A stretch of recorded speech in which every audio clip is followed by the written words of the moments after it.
नमस्कार दोस्तों, आप सभी का स्वागत है आपके अपने चैनल एग्जाम मेल पर। आज की वीडियो में हम लगभग 50 क्वेश्चन टेंस के सॉल्व करने वाले हैं। ये 50 क्वेश्चन जब हम सॉल्व कर लेंगे तो आपको समझ में आ जाएगा कि टेंस आखिर में क्या है, कैसे उससे डील करते हैं। और इस चीज़ को स्टार्ट करने से पहले मैं एक चीज़ बताना चाहता हूँ कि टेंस पढ़ना ज़रूरी क्यों है। क्यों मैं बार बार ऐसा कहता हूँ कि टेंस पहले पढ़ लीजिए फिर चीज़ों को सीखिए, क्योंकि जो टेंस है वो बहुत सी चीज़ों में हेल्प करता है। जैसे मान लीजिए अगर आप 9th 10th या 11th 12th यूपी बोर्ड के या किसी भी अन्य बोर्ड के स्टूडेंट हैं तो उसमें ट्रांसलेशन ज़रूर पूछता है। तो अगर आपको ट्रांसलेशन करना है तो आपको टेंस आना चाहिए। जब आप एप्लीकेशन राइटिंग करते हैं उसके लिए भी आपको टेंस आना चाहिए, क्योंकि पूरा एप्लीकेशन आप रट नहीं सकते। ठीक, रटना बहुत मुश्किल है। जो बच्चे 8 से 9th में जाते हैं या 10th में जाते हैं, अधिकतर उनकी एक प्रॉब्लम होती है कि जो भी उनका चैप्टर है, चाहे वो प्रोज का हो, पोइट्री का हो या सप्लीमेंट्री का हो, उसको याद नहीं किया जा सकता। आप उसको रट के एक एक वर्ड को याद नहीं कर पाएंगे। उसके लिए ज़रूरी है कि आपको टेंस आए, और टेंस जो है हेल्प करेगा कि जो भी आपकी स्टोरी है वो आपके दिमाग में हिंदी में फिट रहेगी। देखिए, जिस भी क्षेत्र के आप हैं उस क्षेत्र में अगर हिंदी बोली जाती है, समझी जाती है, तो वो लैंग्वेज आपके दिमाग पर ज़्यादा असर डालती है। और जब उन चीज़ों को आप याद करते हैं, किसी भी कहानी को याद करते हैं, तो आपको समझ में आता होगा कि चीज़ें हिंदी में बहुत परफेक्टली, बहुत ही सही तरीके से हमारे दिमाग में फिट हो रही हैं, जबकि वही चीज़ें इंग्लिश में नहीं फिट हो पा रही हैं। तो कहानियों को आप हिंदी में याद कर सकते हैं, लेकिन जब भी क्वेश्चन आंसर की बात आती है तो वो क्वेश्चन आंसर भी हिंदी में ही ठीक ठाक याद होते हैं और इंग्लिश में आपको ट्रांसलेट करना पड़ता है। इसका मतलब है कि जब तक आप ट्रांसलेशन नहीं करेंगे तब तक चीज़ें गड़बड़ होंगी।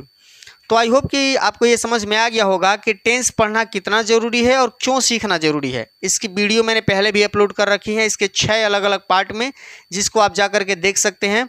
और आज की वीडियो में हम डिस्कस करने वाले हैं 50 प्रैक्टिस क्वेश्चन, जो कि आपका जो लेवल है उसको बूस्ट करेंगे। आपको समझ में आ जाएगा कि आपका लेवल क्या है और किस तरह से किसी भी टेंस को हम सॉल्व करते समय कौन कौन सी चीज़ों को अपने ध्यान में रखेंगे और कैसे डील करेंगे। जनरली क्या होता है कि जब भी आपको स्कूल में टेंस पढ़ाया जाता है या कहीं भी पढ़ाया जाता है तो बहुत छोटे छोटे ट्रांसलेशन हम उसको सॉल्व करते हैं, और वो जो ट्रांसलेशन है वो जब हम बड़े ट्रांसलेशन डील करते हैं तो उसमें काम नहीं आते हैं। हमें ऐसा लगता है कि जो हम टेंस पढ़ रहे हैं उसमें बिल्कुल छोटे छोटे ट्रांसलेशन, जैसे राम घर जाता है वह आम खाता है, ऐसा वाला, चिड़िया आकाश में उड़ती है, ऐसे ट्रांसलेशन नहीं। यहाँ पर देख पा रहे हैं पीछे कुछ ट्रांसलेशन लिखे हुए हैं, इसमें लगभग 20 क्वेश्चन हैं, और आगे की जो स्लाइड है उसमें भी हम 20 क्वेश्चन और फिर 10 क्वेश्चन, ऐसे करके टोटल 50 क्वेश्चन कंप्लीट करने वाले हैं।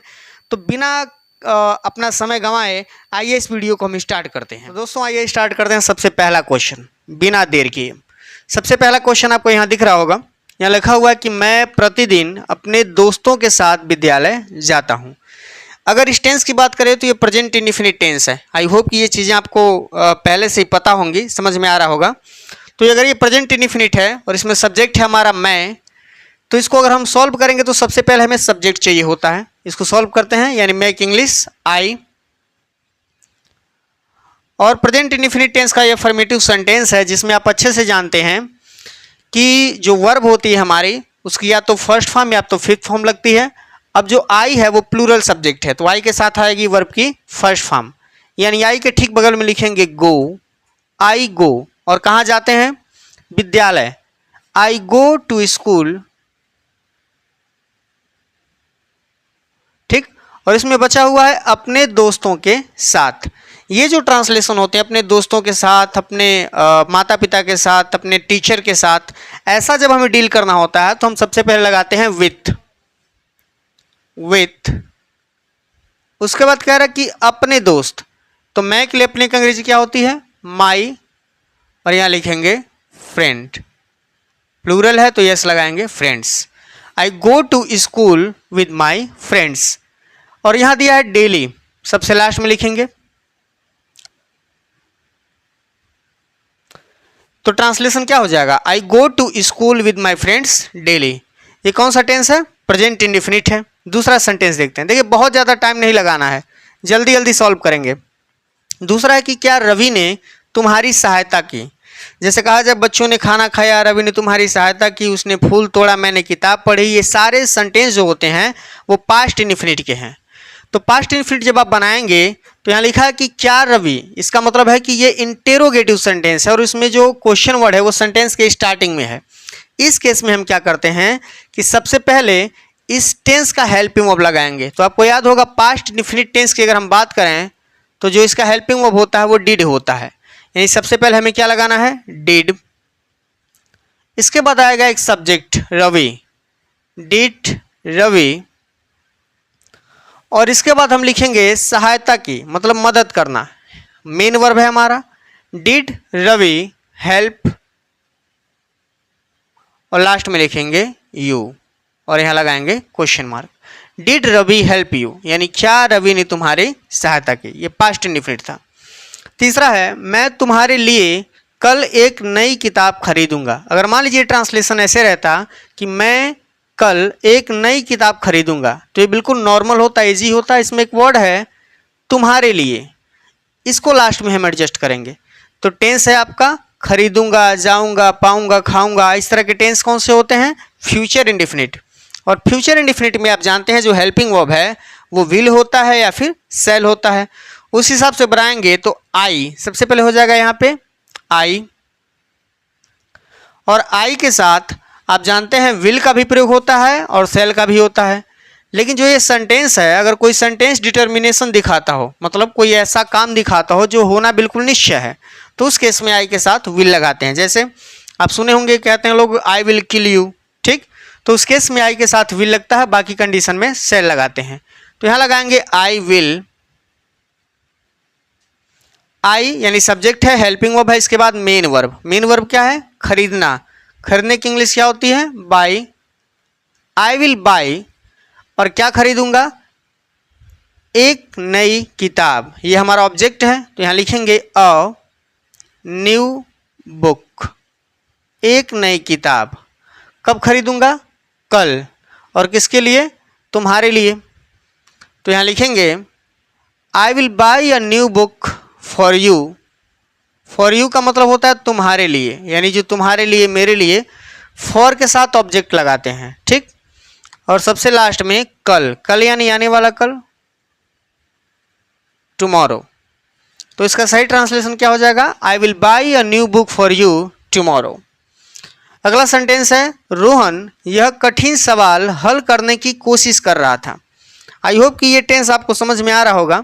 ये पास्ट का कंटिन्यूअस है, जा रहा था, खा रहा था, अगर ऐसे सेंटेंस दिए हों तो सबसे पहले इसमें सब्जेक्ट रोहन, तो सबसे पहले क्या लिखेंगे इसमें, रोहन। और आप जानते हैं अगर टेंस आपका पास्ट कंटिन्यूअस है तो इस टेंस में वाज या वर हेल्पिंग वर्ब के रूप में आते हैं, और रोहन सब्जेक्ट जो है वो सिंगुलर है, तो इसके साथ क्या आएगा, वाज, यानी रोहन वाज। अब यहाँ पर एक नई चीज मैं आपको सिखाने की कोशिश कर रहा हूं। देखिए सेंटेंस में लिखा है कि कठिन सवाल हल करने की कोशिश कर रहा था। कोशिश करना एक वर्ब है और हल करना एक दूसरा वर्ब है। सेंटेंस में दो दो वर्ब हैं। जनरली जब इस तरह के ट्रांसलेशन हम हल करते हैं तो जो काम इसमें पहले हो रहा है, यानी पहले कोशिश करेगा फिर हल करेगा, तो जो ये काम पहले हो रहा है इसको हम एकदम रूल के हिसाब से, यानी टेंस के रूल के हिसाब से लगाते हैं। तो सबसे पहले लिखेंगे रोहन वॉज, उसके बाद लिखेंगे कोशिश कर रहा था। इंग्लिश क्या होती है, ट्राई, और इसमें हम जानते हैं आईएनजी लगाते हैं तो ट्राइंग। इसका मतलब हिंदी आएगा कि रोहन कोशिश कर रहा था, तो दिमाग में आएगा क्या कोशिश कर रहा था, तो कोशिश क्या कर रहा था, हल करने की। हल करने का मतलब है सॉल्व करना। तो जब भी हम दूसरा वर्ब लिखते हैं उसके पहले लगाते हैं टू, और यहाँ लिखेंगे सॉल्व। अब दिमाग में आएगा क्या सॉल्व करने की कोशिश कर रहा था, यह कठिन सवाल, ये हमारा ऑब्जेक्ट है, यानी दिस डिफिकल्ट क्वेश्चन, जिसको हम यहाँ पे लिख लेंगे this difficult question. I hope कि ये चीज़ आपको समझ में आई होगी। जब भी एक सेंटेंस में डबल वर्ब दिए जाते हैं तो उसमें जो काम पहले होता है उसको बिल्कुल टेंस के रूल के हिसाब से, और दूसरे वर्ब को लिखने से पहले क्या लगाते हैं, टू, इन्फिनेटिव का यूज करते हैं। अगला भी सेंटेंस उसी तरह का है कि क्या तुम यह पुरानी घड़ी सही करने का प्रयास कर रहे हो। प्रयास कर रहे हो, जा रहे हो, खा रहे हो, ये कौन सा टेंस होते हैं, प्रेजेंट कंटिन्यूअस। टेंस पहचानने का तरीका मैंने पिछली जो टेंस की सबसे पहली वीडियो थी उसमें बहुत बेहतर तरीके से समझाया है, आप जा करके वो देख सकते हैं।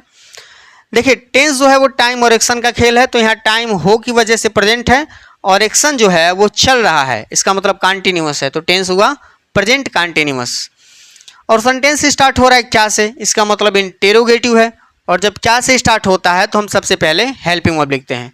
अब प्रेजेंट कंटिन्यूअस में जो हेल्पिंग वर्ब है, आप अगर याद कर पा रहे हो तो इज आर एम आता है, और सब्जेक्ट है हमारा तुम, तो तुम के हिसाब से आर, यानी सबसे पहले हमें लिखना होगा आर, इसके बाद subject are you.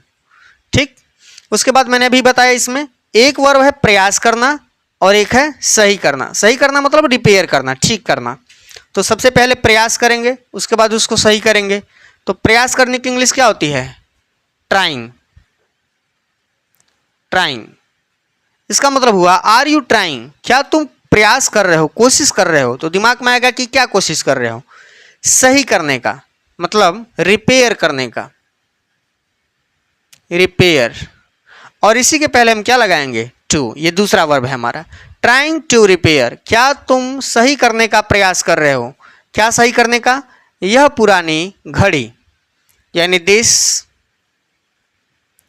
Old watch. ठीक, आई होप कि ये वाला ट्रांसलेशन भी आपको समझ में आया होगा। अगला सेंटेंस दिया है, वह अपनी नई कार बेचने के लिए शहर जा रहा होगा। यहाँ भी देख पा रहे हैं दो दो वर्ब हैं, एक है जाना और एक है बेचना। और टेंस की बात करें तो जा रहा होगा, खा रहा होगा, इस तरह का जो ट्रांसलेशन है वो आता है फ्यूचर कंटिन्यूअस में, जिसकी हेल्पिंग वर्ब होती है विल बी या शैल बी।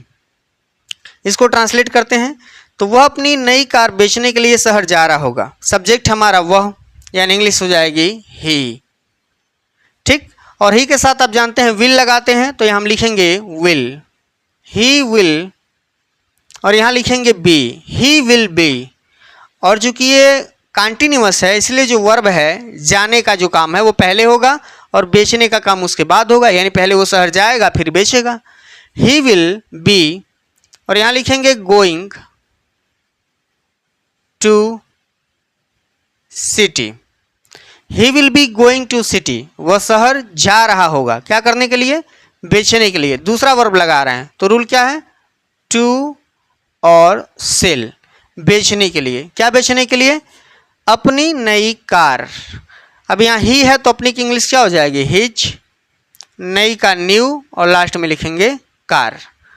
तो ये बहुत आसान है, ये वाला ट्रिक आई होप कि आपको समझ में आ गया होगा कि डबल वर्ब को डील कैसे करते हैं। ठीक ना, कोई दिक्कत नहीं होने वाली है, बस एक मिनट रुके रहिएगा।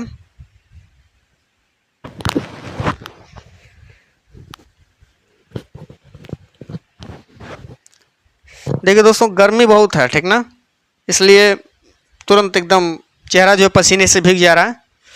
अब ये वाला क्वेश्चन सॉल्व करते हैं। दिया हुआ कि क्या तुम्हारा छोटा भाई अपना पाठ्यक्रम पूरा कर चुका है। इस सेंटेंस को अगर आप पढ़ेंगे तो कोई काम हो चुका है। आपको याद होगा कि जब कोई काम हो जाता है, कंप्लीट हो जाता है, तो वो कौन सा टेंस होता है? प्रेजेंट का परफेक्ट, क्योंकि वो प्रेजेंट में कंप्लीट हुआ है। और प्रेजेंट परफेक्ट के हेल्पिंग वर्ब की अगर हम बात करें तो उसमें जानते हैं कि हैज़ या हैव लगता है। और ये सेंटेंस क्या से स्टार्ट है? इसका मतलब है कि जैसे क्वेश्चन नंबर 5 था या क्वेश्चन नंबर 2 था, वैसे इसको भी हल करेंगे, यानी हेल्पिंग वर्ब सबसे पहले लगाएंगे। तो हैज़ या हैव, यहाँ सब्जेक्ट है तुम्हारा छोटा भाई, यही काम पूरा किया। ठीक, तो उस केस में ये सिंगुलर है, यानी हमें हैज़ लगाना है सबसे पहले। तो सबसे पहले क्या हो जाएगा? हैज़, उसके बाद सब्जेक्ट, सब्जेक्ट है तुम्हारा छोटा भाई, your younger brother. Has your younger brother, यानी क्या तुम्हारा छोटा भाई पूरा कर चुका है, यानी वर्ब की थर्ड फॉर्म के साथ कंप्लीट लिखेंगे। यहाँ पे कंप्लीटेड हो जाएगा ये थर्ड फॉर्म में। कंप्लीटेड, क्या पूरा कर चुका है? अपना पाठ्यक्रम, पाठ्यक्रम मतलब सिलेबस, हिज सिलेबस। बहुत आसान है ये, इसमें मतलब पूरा आप ऐसे समझ लीजिए कि ये जो ट्रांसलेशन है, अगर इस लेवल पर भी आप लगा रहे हैं तो आपके ट्रांसलेशन बहुत अच्छे हैं, कोई दिक्कत नहीं आने वाली है। और जहाँ तक रही बात बाकी चीज़ों को सीखने की, जैसे क्वेश्चन आंसर कैसे लिखें या बड़े बड़े ट्रांसलेशन कैसे डील करें, तो मेरे कहने का मतलब है अगर आप ये डील कर पाएंगे तो बाकी चीज़ों को भी आप सीख पाएंगे। जैसे कहने का मतलब ये है कि अगर आप किसी छोटे स्टेप में, मतलब छोटे छोटे आप टारगेट बना रहे हैं, उसको कंप्लीट करते जा रहे हैं, तो बड़े टारगेट अचीव करने में हिम्मत मिलती है, एक साहस मिलता है और एक अनुभव मिलता है। उसी तरह अगर आप ये ट्रांसलेशन सॉल्व कर पाएंगे तो आई होप कि आपका जो लेवल है वो पहले से बहुत बेहतर होगा, क्योंकि यहाँ जितने भी ट्रांसलेशन हैं वो ठीक ठाक लेवल के हैं, बिल्कुल नॉर्मल या जो छोटा छोटा ट्रांसलेशन दिया जाता है वैसा नहीं है। अगला ट्रांसलेशन देखते हैं, आपको वैसे भी देख के समझ में आ रहा होगा कि किस तरह के ट्रांसलेशन है। दिया कि क्या तुम नई बाइक लेने के लिए पैसा इकट्ठा कर चुके थे, जा चुके थे, खा चुके थे। ये कौन सा टेंस होता है? पास्ट का परफेक्ट। अब इसको डील करें तो हम जानते हैं कि इसमें हैड का प्रयोग होता है हेल्पिंग वर्ब के रूप में, और सेंटेंस बिल्कुल 7 की तरह है, 8 भी। इसका मतलब क्या से स्टार्ट है, तो हम क्या करेंगे, सबसे पहले हेल्पिंग वर्ब लगाएंगे, और हेल्पिंग वर्ब हमारा क्या है? हैड। तो सबसे पहले क्या आ जाएगा? हैड। हैड के बाद सब्जेक्ट तुम यानी यू, हैड यू। और अब यहाँ पर ध्यान देंगे तो दो वर्ब हैं, एक है आपका इकट्ठा करना, यहाँ पे इकट्ठा करना मतलब कलेक्ट करना, और एक है लेना, लेना मतलब खरीदना, बाइक खरीदना। तो दो वर्ब हैं। वैसे डील करेंगे, एक वर्ब को जो काम पहले हो रहा है इकट्ठा करने का, उसको एकदम टेंस के हिसाब से चलेंगे, और जो दूसरा काम हो रहा है बाइक लेने का, इसको जो है बनाएंगे टू के साथ। हैड यू, क्या तुम क्या कर चुके थे? इकट्ठा कर चुके थे। इकट्ठा करने की इंग्लिश क्या होती है? कलेक्ट। यहाँ लिखेंगे थर्ड फॉर्म में कलेक्टेड। हैड यू कलेक्टेड, क्या तुम इकट्ठा कर चुके थे पैसा। हैड यू कलेक्टेड मनी, क्या तुम पैसा इकट्ठा कर चुके थे। क्या करने के लिए? लेने के लिए मतलब खरीदने के लिए। टू बाई, टू के साथ वर्ब की फर्स्ट फॉर्म टू बाई, खरीदने के लिए। क्या खरीदने के लिए? नई bike, a new bike, question mark. I hope कि ये वाला ट्रांसलेशन भी आपको समझ में आया होगा। सब बहुत आसान है, ठीक ना। अगर मतलब कोई भी ऐसा मतलब स्टूडेंट है या कोई भी ऐसे व्यक्ति हैं जो ये पहली बार वीडियो देख रहे हैं और उनको शायद ये ना समझ में आ रहा हो कि कैसे ट्रांसलेशन हो रहा है, तो जो टेंस की पहली वीडियो हो उसको जरूर देखिए, आपको सब समझ में आ जाएगा। यहाँ पे क्वेश्चन नंबर 9 की अगर हम बात करें तो दिया है बच्चों ने अपने माता पिता की सहायता से अपने अपने होमवर्क पूरे कर लिए होंगे। कह रहा है कि बच्चों ने अपने माता पिता की सहायता से अपने होमवर्क पूरे कर लिए होंगे। कौन सा टेंस है ये? कोई भी काम फ्यूचर में हो चुका होगा, इसका मतलब ये कौन सा टेंस है? फ्यूचर परफेक्ट है ये। और अगर फ्यूचर परफेक्ट की बात करें तो जो हेल्पिंग वर्ब होता है वो होता है विल हैव या शैल हैव। आप जब बहुत ज़्यादा प्रैक्टिस करेंगे, मतलब थोड़ा बहुत ध्यान से पढ़ेंगे, थोड़ा प्रैक्टिस करेंगे, तो आपको भी हेल्पिंग वर्ब बहुत जल्दी याद हो जाएंगे, इसमें कोई डिफिकल्ट नहीं है। और मैं एक वीडियो ऐसा जरूर लेकर के आऊँगा जिसमें हम एक ट्रिक सीखेंगे कि किस प्रकार से टेंस की पहचान और हेल्पिंग वर्ब को तुरंत याद रखा जा सकता है जिसमें कोई दिक्कत ना हो। फिलहाल इसको अगर हम सॉल्व करें तो दिया कि बच्चों ने, यानी आपका सब्जेक्ट है और इसमें आप जानते हैं हेल्पिंग वर्ब आएगा विल हैव शैल हैव के साथ वर्ब की थर्ड फॉर्म, यानी बच्चों ने यानी द चिल्ड्रेन।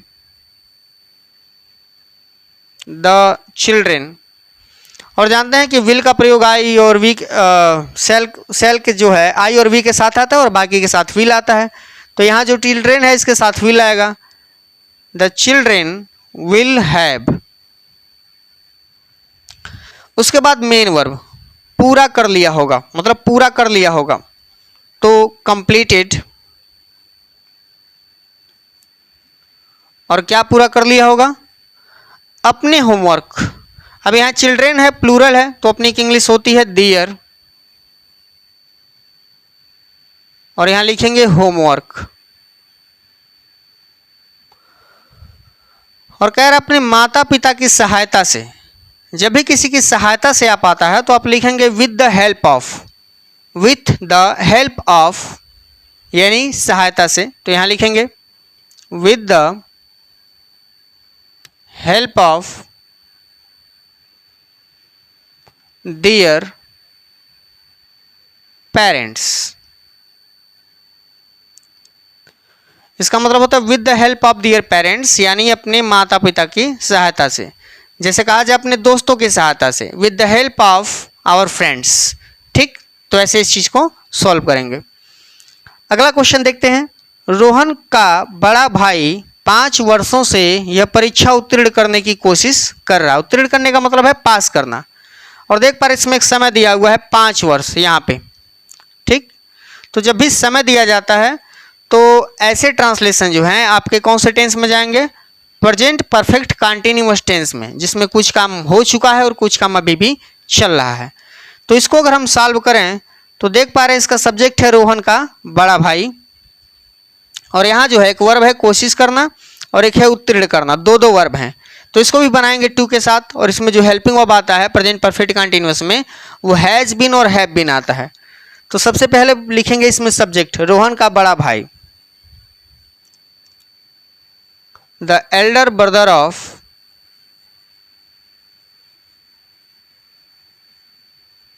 रोहन, या इसको ऐसे भी लिखा जा सकता है रोहन्स एल्डर ब्रदर। ठीक, ये सब्जेक्ट हो गया आपका। उसके बाद है हेल्पिंग वर्ब, कोशिश कर रहा है, यानी present perfect continuous. Has been और हैव बीन होता है तो यहाँ पे हम हैज़ बीन लगाएंगे क्योंकि सब्जेक्ट आपका सिंगुलर है। ठीक, उसके बाद आती है वर्ब। देखिए एक कोशिश करना और एक पास करना। पहले काम होगा कोशिश करने का, कोशिश करेगा तो वो पास होगा, इसका मतलब है ट्राइंग। और क्या करने की कोशिश कर रहा है? पास करने की, टू पास। क्या पास करना है? यह परीक्षा, यानी दिस। और परीक्षा का आप लोग जानते हैं एग्जाम। और इसमें अब छूट रहा है कि 5 वर्षों से। आपको याद होगा टेंस की जो पार्ट 6 है, यानी टेंस का जो 6वां वीडियो है, उस वीडियो में मैंने इस टेंस को काफ़ी डिटेल में डिस्कस किया हुआ था और बताया था कि सिंस का प्रयोग कब करते हैं, फॉर का प्रयोग कब करते हैं। तो यहाँ दिया है 5 वर्षों से। 5 वर्षों का मतलब है कि संख्या की बात कर रहे हैं हम, ठीक, नंबर की बात कर रहे हैं। और जब नंबर की बात करते हैं तो वहाँ पे लगता है फॉर। तो एग्जाम के बाद क्या लिखेंगे? फॉर, और यहाँ लिखेंगे 5, और ये हो जाएगा ईयर्स। ठीक, तो ये ट्रांसलेशन आपका कंप्लीट हो जाएगा। यहाँ जितने भी ट्रांसलेशन हो रहे हैं उनका लेवल बहुत ठीक ठाक है। मतलब आप ऐसे समझ सकते हैं कि अगर ये ट्रांसलेशन आप सॉल्व करते हो तो आपको ज़रूर हेल्प मिलेगी जब आप ट्रांसलेशन अलग से सॉल्व करेंगे पैसेज के रूप में, वहाँ आपको 100% हेल्प मिलेगा। और यहाँ लिखा है कि तुमने मेरे दोस्त के जन्मदिन पर एक प्यारा गीत क्यों नहीं गाया। अभी तक आपको ये समझ में आ रहा होगा कि ये कौन सा टेंस है। आप कमेंट करके बताइएगा ये कौन सा टेंस है। मैं सीधे इसको ट्रांसलेट करता हूँ, और इसको जब हम ट्रांसलेट करेंगे तो इसमें हेल्पिंग वर्ब आएगा डिड। अभी भी आपको समझ में आ रहा होगा ये कौन सा टेंस है। तो अगर इसको बनाया जाए तो दिया कि तुमने मेरे दोस्त के जन्मदिन पर एक प्यारा गीत क्यों नहीं गाया। इसका मतलब ये इंटेरोगेटिव नेगेटिव सेंटेंस है, क्योंकि क्वेश्चन वर्ड यहाँ दिया है, एक नेगेटिव वर्ड है। और आप जानते हैं जब भी ये क्वेश्चन वर्ड बीच में आते हैं तो इसकी अंग्रेजी सबसे पहले लिखते हैं। तो सबसे पहले क्यों की अंग्रेजी वाई। और ये टेंस जो है वो आप कमेंट करके जरूर बताइएगा। मैं यहाँ लिख रहा हूँ डिड, आप बताइएगा डिड कौन से टेंस का हेल्पिंग वर्ब है। तो वाई डिड, तुमने, ये सब्जेक्ट है, वाई डिड यू, और इसके बाद जानते हैं नॉट लगता है। Question word, helping verb, subject और नॉट। सेंटेंस के स्ट्रक्चर में ये चीज़ मैंने काफ़ी अच्छे से पढ़ाई है। तो हो गया वाई डिड यू नॉट, इसके बाद वर्ब गीत गाना, गाने की English why did you not sing, गाया, क्या गाया? एक प्यारा गीत, अ स्वीट सॉन्ग, या लिख सकते हैं लवली सॉन्ग। और यहाँ कुछ छूट रहा है, मेरे दोस्त के जन्मदिन पर, on the birthday of my friend. On लगाएंगे पर की अंग्रेजी on the birthday of my friend, question mark last में रहेगा। आई होप कि ये चीज़ आपको समझ में आई होगी। वाई यानी आपका हो गया ये question word, helping verb, subject, not, main verb, object, और बाकी जो भी पोर्शन बच रहा है उसको सबसे लास्ट में लिखेंगे। ठीक, अगला क्वेश्चन देखते हैं। दिया कि राधा सोमवार से यह चर्चित उपन्यास पढ़ने की कोशिश कर रही है। कौन सा टेंस है ये? टेंस की अगर हम बात करें, कोशिश कर रही है और कह रहा है कि सोमवार से कोशिश कर रही है। तो सोमवार से कोशिश करने का मतलब हुआ कि ये जो टेंस है वो प्रेजेंट परफेक्ट कंटिन्यूअस है। ठीक, और अगर हम प्रेजेंट परफेक्ट कंटिन्यूअस की बात करें तो उसमें हम लगाते हैं हैज़ बीन या हैव बीन। ठीक, अब इसको अगर बनाया जाए तो सबसे पहले राधा यानी सब्जेक्ट हम लिखेंगे। तो सबसे पहले हो जाएगा राधा, और राधा के साथ जानते हैं हैज़ लगेगा क्योंकि वो सिंगुलर है। तो राधा हैज़ बीन, ठीक, कोशिश कर रही है। और क्या कोशिश कर रही है? पढ़ने की। फिर डबल वर्ब आ रहा है, यानी कोशिश करने की इंग्लिश क्या लिखेंगे? Trying, trying. और क्या कोशिश कर रही है? पढ़ने की। To read, trying to read. Radha पढ़ने की कोशिश कर रही है। क्या पढ़ने की कोशिश कर रही है? यह चर्चित उपन्यास, यानी दिस, चर्चित मतलब होता है लोकप्रिय, पॉपुलर, फेमस, नोवेल, यह चर्चित उपन्यास। और कब से कोशिश कर रही है वो? सोमवार से। तो ये देख पा रहे हैं दिन का एक नाम है, और जो नाम होते हैं उनके साथ हम क्या लगाते हैं? सिंस लगाते हैं। तो यहाँ लिखेंगे सिंस, और ये हो जाएगा मंडे, ठीक। यहाँ तक आई होप कि कोई दिक्कत नहीं होगी। आगे की अगर हम बात करें तो ये सेंटेंस दिया कि मेरे विद्यालय जाने से पहले मेरे छोटे भाई ने मेरी शर्ट खराब कर दी थी। तो ये जो आप टेंस देख पा रहे हैं, ये प्रेजेंट पास्ट का जो है वो परफेक्ट है। और इसको जब हम बनाते हैं तो इसमें क्या करते हैं? जो काम पहले होता है, यानी छोटे भाई ने मेरी शर्ट खराब कर दी थी, उसके बाद मेरे विद्यालय जाने से पहले, यानी मैं विद्यालय गया इससे पहले ही मेरे छोटे भाई ने मेरी शर्ट खराब कर दी थी। तो देख पा रहे हैं ये वाला काम सबसे पहले हो रहा है। और इसके अगर टेंस की बात करें तो ये पास्ट का परफेक्ट है। तो सबसे पहले बनाएंगे मेरे छोटे भाई ने मेरी शर्ट खराब कर दी थी। किसने की थी? मेरे छोटे भाई ने, यानी माई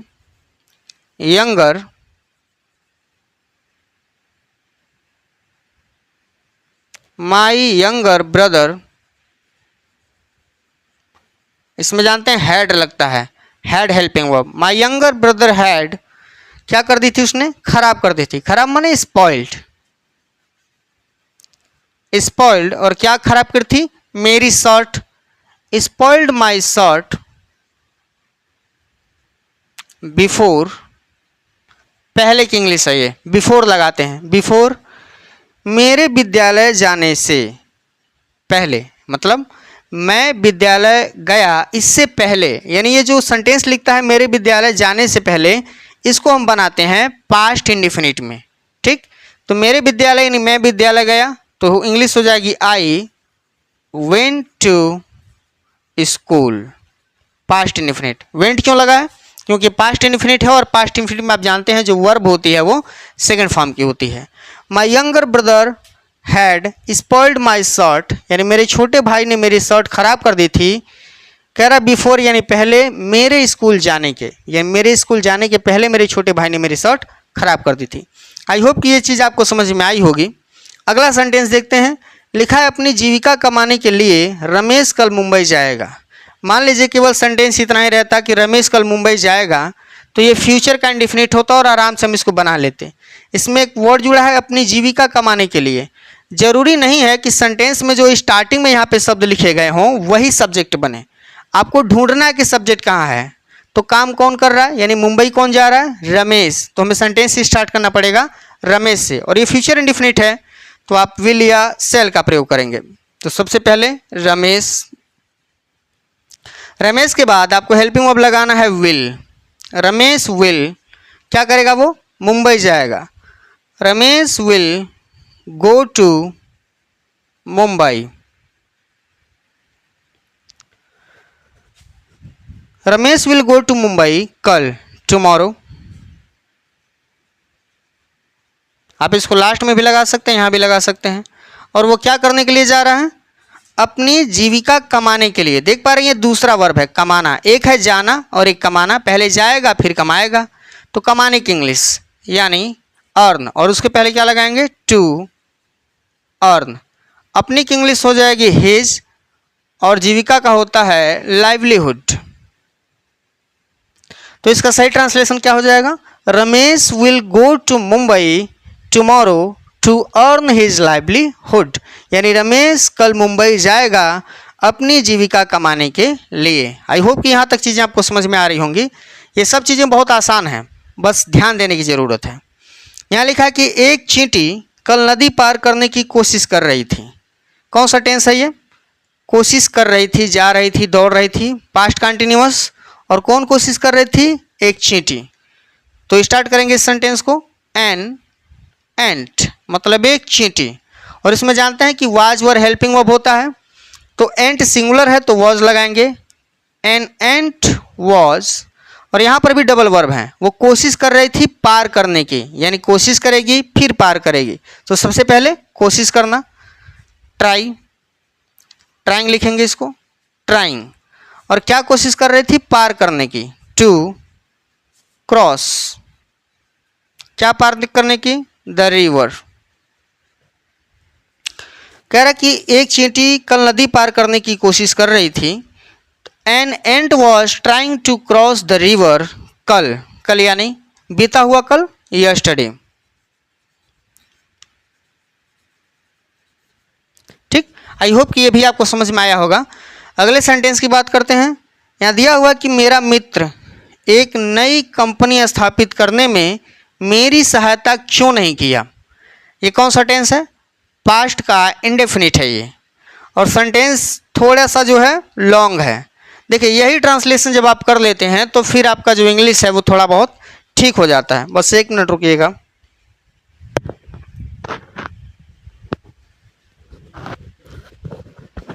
चलिए देखते हैं फिर। तो यहाँ लिखा है कि मेरा मित्र एक नई कंपनी स्थापित करने में मेरी सहायता क्यों नहीं किया, पास्ट इंडेफिनिट टेंस। और सेंटेंस में यहाँ क्वेश्चन वर्ड है, यहाँ नेगेटिव वर्ड है, यानी ये इंट्रोगेटिव नेगेटिव सेंटेंस है। और जब ये बीच में आता है कोई क्वेश्चन वर्ड तो इसकी अंग्रेजी सबसे पहले, यानी सबसे पहले क्यों की अंग्रेजी वाई, बिल्कुल रूल के हिसाब से। वाई लिखने यानी क्वेश्चन वर्ड लिखने के बाद हम हेल्पिंग वर्ब लगाते हैं। मैंने बताया कि पास्ट इंडेफिनिट है तो हेल्पिंग वर्ब क्या आएगा? डिड। वाई डिड, किसने सहायता नहीं की? मेरा मित्र, यानी मेरे मित्र ने सहायता नहीं की। Y did my friend not help मी, क्या करने में सहायता नहीं की? तो कह रहा है कि कंपनी स्थापित करने में। यहाँ भी देखिए दो वर्ब हैं, एक है सहायता करना और एक है स्थापित करना। तो एक वर्ब हम लिख चुके हैं वहाँ पे हेल्प, और अब लिखेंगे स्थापित करना, यानी दूसरा वर्ब हम लिखने जा रहे हैं। तो क्या लगाएंगे? टू लगाएंगे, टू इस्टेब्लिश, क्या स्थापित करने में? एक नई कंपनी। तो यहाँ लिखेंगे अ न्यू कंपनी। बस लास्ट में क्वेश्चन मार्क लगाएंगे। Why did my friend not help me to establish a new company. ठीक, आई होप कि ये चीज़ आपको समझ में आई होगी। अगला ट्रांसलेशन, तुम मेरे लिए नए उपहार कब लाओगे। बहुत ही आसान है, ये फ्यूचर इंडेफिनिट का सेंटेंस है। इसको अगर बनाया जाए तो सबसे पहले लिखेंगे कब लाओगे, ये क्वेश्चन वर्ड है, यानी इसकी इंग्लिश सबसे पहले आएगी। तो कब की इंग्लिश क्या होती है? व्हेन। और ये आओगे, लाओगे, खाओगे, ये फ्यूचर का इंडेफिनिट है, यानी विल या सेल में से क्या लगाएंगे? विल, क्योंकि सब्जेक्ट हमारा है यू। व्हेन विल यू लाओगे, ब्रिंग, लाने की इंग्लिश क्या होती है? ब्रिंग। क्या लाओगे? नए उपहार, न्यू गिफ्ट्स। किसके लिए? मेरे लिए, फॉर मी। फॉर के बाद हमेशा ऑब्जेक्ट लिखते हैं, ठीक ना, जैसे एक सेंटेंस ऊपर भी था यहाँ पे, फॉर यू। फॉर के बाद हमेशा ऑब्जेक्ट लिखते हैं। यू यहाँ सब्जेक्ट नहीं है, ऑब्जेक्ट है, इस बात का ध्यान रखेंगे। यहाँ फॉर आई नहीं कर सकते हैं, ठीक ना, या फॉर माई नहीं कर सकते हैं, फॉर मी। उसी तरह विथ के साथ भी ऑब्जेक्ट आता है। आगे सेंटेंस समझते हैं। दिया कि हमारी आदतें हमारा भविष्य निर्धारित करने में सहायता करती हैं। ये जो है प्रेजेंट इंडेफिनिट है, लेकिन इसका जो ट्रांसलेशन है वो थोड़ा सा अलग है। मतलब थोड़ा सा कह सकते हैं आप जो सीखते हैं उससे थोड़ा सा एक लेवल ऊपर ही है। तो कह रहा है कि हमारी आदतें हमारा भविष्य निर्धारित करने में सहायता करती हैं। कौन सहायता करता है? हमारी आदतें, यानी ये हमारा सब्जेक्ट है, और इसमें जो वर्ब है सहायता करना और एक है निर्धारित करना, डबल वर्ब है।